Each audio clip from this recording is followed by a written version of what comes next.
paši klienti ir parēķinājuši, vai ir kaut kādas izmaiņas smērvielu izlietojumā? Nu, vai ar rokām spricīti vai ar sistēmu? Jā, to mēs esam arī visās apmācībās mācījušies, bet tikai no cita rakursa. Par cilvēku stundu laiku, ko patērē smērējot, skaidrot riņķī un remonta izmaksas. Bet, jā, ir klienti atsevišķi, kas rēķinājuši. Vidēji apmēram tie ir 600 eiro gadā uz smēri ietaupījums. Tas ietaupījums? Ietaupījums, salīdzinot, vai sistēma to dara, vai cilvēks ar rokām iet riņķī un smērē. Ar rokām, kad tu smērē, tu pārsmērē un tas patēriņš ir daudz lielāks. Pikuči krīt nost un liekas. Jā.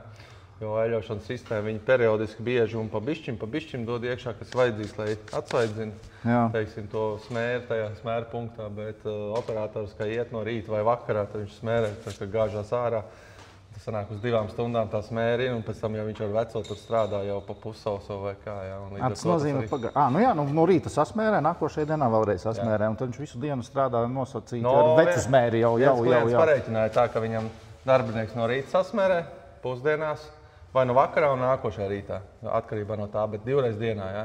Un viņam sanāk tā, pirmais ir smēri, ko viņš ietaupa, ja? Kad ir sistēma virsū. Otrs, kas viņam sanāk, ja operators smērē, tad tas ir vismaz pusotras mēnesis gadā viņš smērē traktoru, ko viņš maksā algu viņam.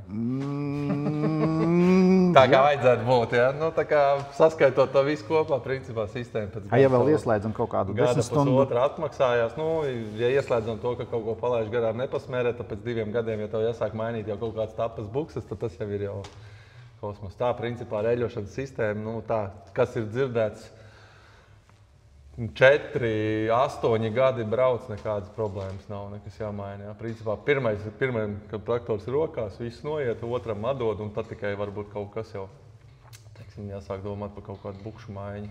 Pirmkārt, viņas ilgāk iet vienkārši. Jā.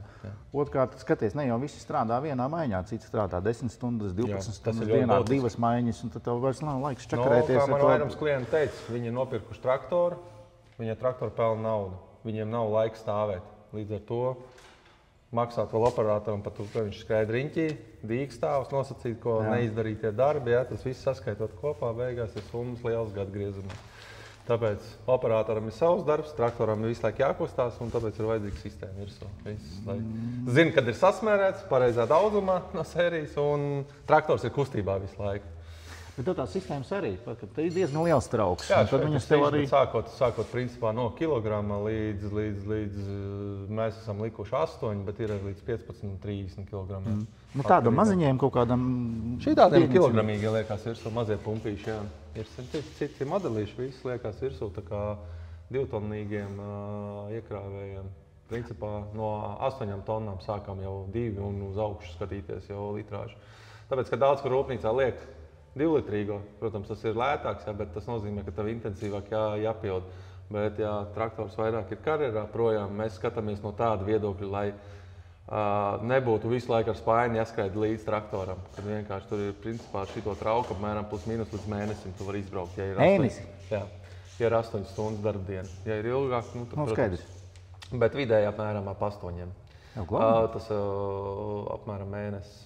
3-4 nedēļas. Labi, par nelabām lietām. Nē, nevis nelabām lietām, bet, teiksim, viss nav tā kā pasakā. Jā. Ko nesmērē? Labi, ko mēs secinājām? Kausa tapas mēs neliekam. Tā ātrai uzkabēja, tā ir kā papildus opcija. To, protams, var pieslēgt, bet šī gadījumā tad ir jāpārtais jaunu pa jaunu caurumu sakabē, lai būtu droši pieslēgums, nevis vienkārši pielikt un nosist no tos galus.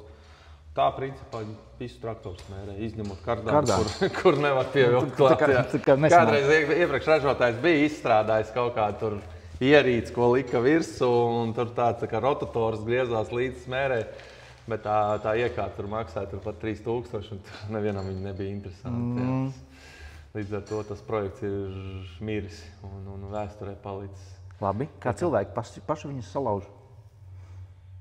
Principā mūsu pieredze, teiksim, tā ir visi remontu darbi, neskaitot tas, ka kaut kas saplēsts vai nolausts, kas